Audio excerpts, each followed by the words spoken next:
So pag-uusapan natin ngayon kung paano gumawa ng job advertisement gamit ng Canva lang. So una is pumunta muna kayo sa canva.com. So let's hop on my computer. So as you can see, nakasulat dito is canva.com. So this is Canva. Itong Canva is ginagamit to ng mga graphic designers at mga content creators at mga social media managers para gumawa ng mga graphic na content na hindi sila mahihirapan. So, paano ba gumawa ng isang job advertisement gamit lang ng Canva? Take note guys, this is meron tong free trial or meron ditong free na mga templates at pwede mong gamitin kahit wala ka pang bayad. Kung gusto mo naman gamitin lahat ng mga template na nandito, is pumunta ka lang sa Facebook Marketplace at makikita mo na doon yung mga Canva na premium account for 50 to 100 pesos lang, lifetime na yon. So, search nyo sa Facebook Marketplace, Canva Premium Account.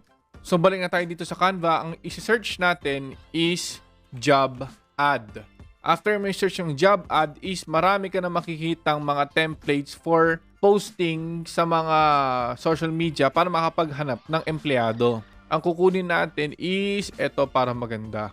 As you can see sa baba, ang ibig sabihin ng pro is kailangan mo maging pro account para magamit mo ito. Pero kung meron dito mga free, like this is free, this is free. Lahat ng mga may crown is ayun yung mga templates exclusively lang talaga sa mga may pro account. So let's say itong gagamitin natin and then lalagay mo we are hiring. Example, ang hinahire mo ngayon is a video editor. Video editor. Send your resume at your name at gmail.com.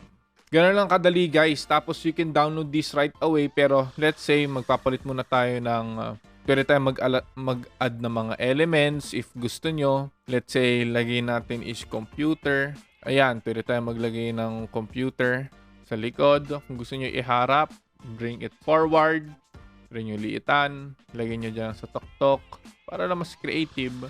Diba? Mas maganda. We are hiring. Gusto rin nyo palitan yung kulay ng background. Let's say, gawin mong kulay black. Pwede. Kaso nawala na ito. So, ito, pinutin mo yung tao. Pero mong palitan yung black ng tao to color, let's say, gantong kulay. Pangit. Mga ganito. Pangit din. Mga mas maganda mga dark. Yan. So, ganun lang naman. Pati dito, kung gusto mong palitan to, pwede ka magpalit ng mga font. Pwede ka magpalit ng sizing. Pwede ka magpalit ng color. And anything else meron dito.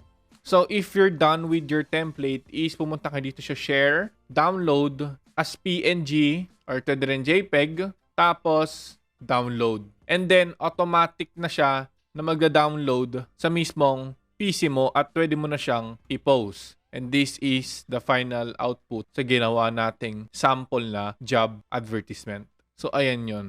So, mas marami ka pang magagawa dito sa Canva. Hindi lang yung mga yon. Pwede ka gumawa ng mga video dito for your portfolio. Ayan, no, madami dyan. Meron dito pang mobile video, ganyan, para marami kayong mapakitang mga sample works na ito rin yung ipakita. Ito rin yung dito rin i-edit. Okay? So, ganun lang gumawa ng isang job advertisement dito sa Canva. And see you on the next lesson.